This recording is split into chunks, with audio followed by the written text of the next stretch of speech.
지상부에 올라가고 물이 포도주로 색깔도 변하고 값어치도 변하고 위치가 변하고 저와 같이 맹물의 인생을 이렇게 값어치를 다 변화시켜주는 거예요. 처음보다 나아지는 거예요. 여러분 생각을 해보세요. 포도주 한 번 만들면 최소한 1년 걸리는 거잖아요. 1년. 오래될수록 좋은 포도주가 되는 건데 갑자기 어떻게 포도주를 만들겠어요? 주님이 바로 그렇게 놀라운 변화를 일으켜주신다는 거예요. 저와 같은 인생들을 가치도 변하고 색깔도 변하고 이렇게 우리의 모든 것을 변화시켜서 나중에 좋다는 게 나중에 점점 좋다는 겁니다. 그래서 우리는 나중에 점점 좋아지는 그런 신앙이 바른 신앙이라는 걸 계속 성장해야 되는 거죠. 성장하지 않으면 나중에 좋아질 수가 없는 거예요. 이 정신박약함을 가지고 있는 부모라면 얼마나 마음이 아프겠어요. 이 아이가 걸을 때가 됐는데 걸지 못하는 거예요. 미숙합니다. 미숙하. 잘하지 못하고. 학교 가야 되는데 학교 갈 수가 없어요. 그 마음이 아프죠. 전화, 미숙하. 주님 보실 때는 우리가 또 하는 거예요. 영적으로 어려야 되어놨으면 이 아이가 자꾸 살아야 되죠. 자꾸 살아야 되는데 살아지 못하고 전도할 때가 돼서 입을 열어야 되는데 입을 열지도 못하고 기도할 때가 되는데도 기도하지 못하고 신학교 올 때가 되는데 신학교도 안 하고 주님의 마음을 아프게 됩니다.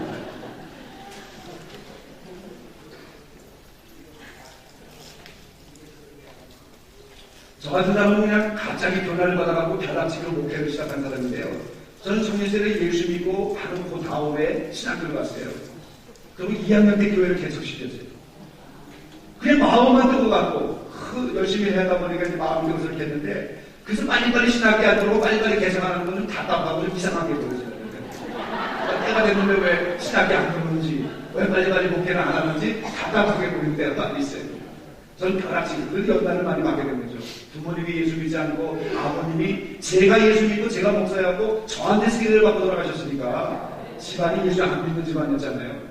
늘 교회 가면 들어온 게 3대 장로님 아들, 이 3, 4대 되는 이런 분들은 하나님 연단을 안 받는데 다 살리는 것 같은 거예요. 근데 왜 이렇게 나만 연단을 받을까? 그 신앙의 뿌리가 없기 때문에 연단을 많이 받죠. 그러나 그 연단 속에서 이제 주님이 위로하시고 은혜 주셔서 이제 감당을 하면서 달려오는 거죠. 그러다 보니까 여기까지 지금 왔어요. 이제 여기까지 이렇게 왔는데 우리의 신앙이 처음보다 점점점 나중에 좋아지고 있다. 이때가 되면 신학교 올 줄로 믿습니다. 신학교 미션하고 그랬는데 이번 학기에 1학년이 40명을 목표로 하고 있어요. 학장님이 40명이 들어오라고 하는 게 40명이 사고가 올 줄로 믿습니다. 자, 20절 말씀 다 같이요. 그러나 내게 책망할 일이 있노라. 자칭 선지자라고 하는 여자 이세벨을 네가 용납하니 그가 내 종들을 가르쳐 구하여 행동하게 하고 우상의 재물을 먹게 한다. 네, 이거 어떻게 잠깐 우리가 말씀 나눴었죠? 아합의 왕비가 바로 이스라엘입니다. 이세벨. 그 하나님을 섬겨하는 이스라엘 백성들에게 바알신을 가지고 온 거예요.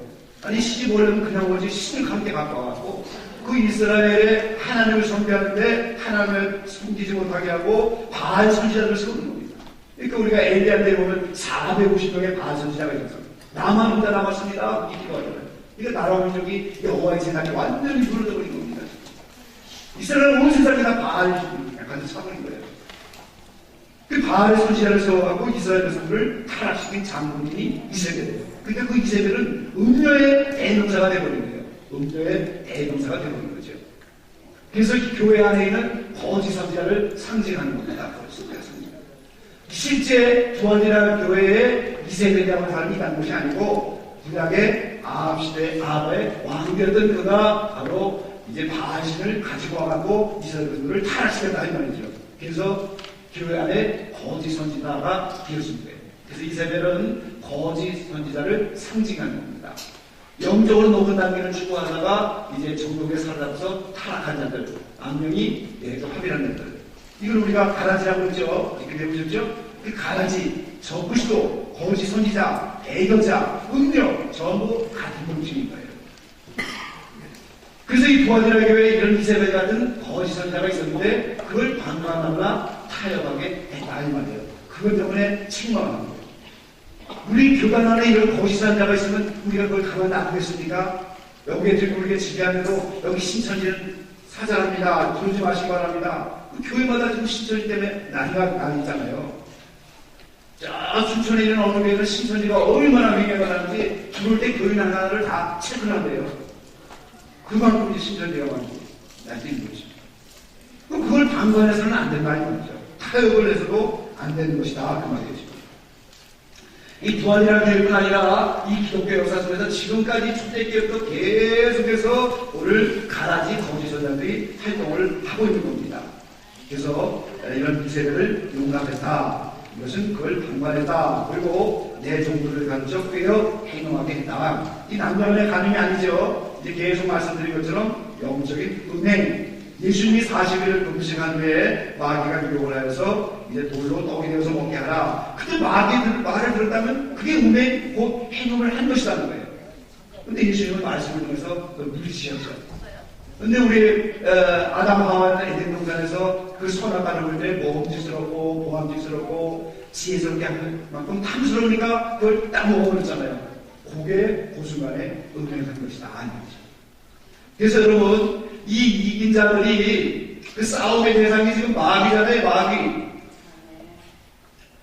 마귀와 세상과 거칠고 사나운 환경, 이게 세 가지 싸움의 대상인데 이 마귀를 이겼다. 이건 어떤 사람에게 예를 들어서 귀신이 들어왔다. 그럼 나사렛 예수의 이름으로 귀신이 물러가서 귀신이 떠나갔다. 그럼 그 순간에 그걸 이겼다고 하는 것이 말하는 것이 아니에요. 나의 삶의 구석 속에서 하나님의 말씀을 떠나서 그 순간에 마귀를 따라간다. 말씀을 어겼다. 그럼 그 순간에 이제 마귀에게 진 거예요. 이해가 되십니까? 그러니까 오늘 이긴 자가 됐다 하는 사실은 어느 한순간에 귀신을 쫓아냈다 그런 개념이 아니고 계속해서 나의 삶의 구석구석에서 어느 순간에 어느 환경이 와도 그 순간에 마귀의 말을 따라가지 않고 하나님의 말씀을 지켜 행할 수 있다. 이해가 되시나요? 그게 이긴 자가 되는 거예요. 어느 한순간 싸워 있는 것이 아니고 계속적으로 그런 삶의 의미를 낼 수가 있게 된다는 거죠. 그래서 요한복음 8장 44절에 보면 예수를 믿는 유대인들을 향해서 예수님이 너희는 마귀의 자식이다. 하나님을 지금 아버지라고 믿음을 가지고 가문에서 부르고 있지만은 하나님과 그 성품이 아직 되지 못하고 기회가 되어지면 마귀를 따라간단 말이죠. 그래서 마귀의 자식이 되는 거예요. 그러나 이긴 자들이 되면 이제 온전한 하나님의 자녀가 되어진다. 그런 말씀이죠. 여기 우상의 제물은 제가 여러 번 말씀드렸어요. 마귀가 사람을 유혹할 때 사용하는 재료들. 에덴 동산에서는 선악과가 뭐예요? 그게 미끼가 된 거예요. 그 선악과가 바로 우상의 제물이 된 겁니다. 그럼 예수님을 유혹할 때 마귀가 뭘 갖고 유혹했어요? 돌을 가지고 유혹했죠. 그걸 떡이 돼서 먹게 하라. 그게 미끼다 이 말이에요. 우상의 제물이에요. 성전과 천하만국을 보여주면서 뛰어내려면 다 네 것이 될 것이다. 그게 전부 우상의 제물이다 이 말이죠. 오늘도 통일교회 부천동 같은 그런 교주 성지순 자금을 준다든지 교회 개척 자금을 준다든지 대학 교수들에게 연구비를 지급한다든지 이게 전부 우상의 제물이에요. 그걸 받아먹으면서 통일교 교인이 되어버리고 교회가 빠져간다는 거죠. 그게 전부 미혹하는 그런 우상의 제물이다 걸 알 수가 있어요. 그래서 7년 대화를 되는 바로 이 표를 가지고 표를 받으면 주택도 주고 식량도 주고 그 표를 받지 않으면 매매를 할 수 없고 아무것도 할 수가 없기 때문에 그것이 우상의 제물이 되는 겁니다. 그래서 대화를 할 때 저부를 따라가면서 그 표를 받게 되면 우상의 제물을 먹고 행음하는 것이 되어버리는 거예요. 운명을 하게 되는 것이다 이 말이죠. 자 21절 다 같이 보겠습니다. 또 내가 그에게 회개할 기회를 주었으되 그 은행을 회개하고자 아니하는다. 아멘. 그에게 할 기회를 주었다는 거예요. 두아디라 교회 이세벨 즉 거짓 선지자 악령이 내주한 합의란 운녀가 되기 전까지 회개할 기회를 계속해 주었다는 겁니다. 그런데 회개하지 아니다. 이 성경에 보면 하나님이 오래 참으신다고 하잖아요. 하나님은 오래 참아주시는 거예요. 그리고 노하기를 더디하신다. 여러분 우리가 이 꽃 한 송이가 필 때 우리가 볼 때는 그냥 어느 날 꽃이 활짝 폈잖아요. 근데 그 꽃 입장에서 볼 때는 꽃이 필 때까지 조금씩 벌어지다가 어느 날 꽃이 활짝 피는 거예요 지금. 그것을 하나님이 오래 참아주시고 기다려주시고 자꾸만 회개할 기회를 주시고 성령이 감동해서 깨닫게 하시고 기다리는데도 끝내 회개하지 않으니까 그 순간에 하나님의 진노가 꽃이 피듯이 활짝 펴버린다는 거예요. 그러니까 그동안에 오래 참아주시고 기다려주시고 회개 기회를 여러 번 주지만 회개할 기회를 다 잃어버리고 부끄러운 행실에 꽂히거나 이렇게 하지 않아요. 자꾸 한대화하고 있으니까, 교리화하고 있으니까, 그건 오히려 진리라고 생각하는 거잖아요. 자, 이슬람 교도들이 테러 같은 걸 많이 하잖아요. 폭탄 대라면서 그냥 죽습니다. 그럼 그 이슬람계에는 교리가 있기 때문에 그런 거예요. 그 수많은 청년들이 폭탄 테러하면서 죽을 수 있는 것은 그 이슬람계의 교리가 무슨 교리냐면은 천국에 가서 그들이 말하는 천국에 가면은 수십 명의 여자와 함께 사는 거예요. 그게 교리의 교리. 내가 이 세상에서 마음에 드는 아내가 있었다면 그 아내를 포함해갖고 그 마음에 드는 아내도 그냥 한 2명 데리고 살 수 있고 그 외에도 수십 명의 여인들과 동침하면서 영원히 산다는 게 그분들의 교리입니다. 교리. 그러니 얼마나 잘못된 정리를 사상이에요. 그걸 믿기 때문에 테러를 한 거예요. 아마 영계가 깜짝 놀라겠죠. 아니 속았구나. 잘못된 교리가 그렇게 사람들을 믿는 거예요. 그래서 테러를 한 겁니다. 자, 22절 따라서 보겠습니다. 볼지어다 내가 그를 침상에 던질 터리로 또 그러므로 가능한 자들도 만일 그의 일을 대개지 아니하면 큰 반란 가운데 던지고 그랬습니다. 이것도 어저께 우리 가라지 하면서 잠깐 무슨 그런 말씀이죠. 내가 그를 침상에 던질 것이다. 이 침상에 던진다는 것은 무슨 병 들어갔고 큰 고통당하는 것이 아니라는 거죠. 영적으로 음행하는 장소에 버리겠다. 그러니까 완전히 버림받게 되는 겁니다. 그러니까 악령이 내주 파멸하게 된다는 거예요. 가룟 유다에게 예수님께서 이제 떡을 찍어서 먹게 하면서 네 한 가지를 하라. 그럴 때 나가서 악령이 그 순간에 들어오는 거예요. 그래서 예수님을 은삼신하게 팔아버린다는 거예요. 네가 그 얘기하지 않으니까 에이 마음대로 하라. 버린다는 거죠.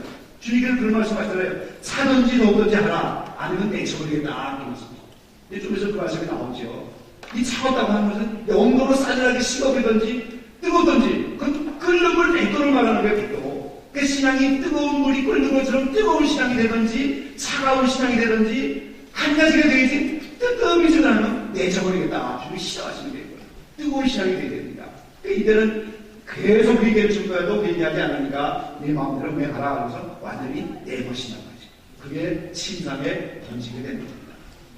그로 더불어 가늠한 자들, 음녀가지는 사상과 종교적인 행실을 따라간 사람들, 그 다 음녀가지는 거죠.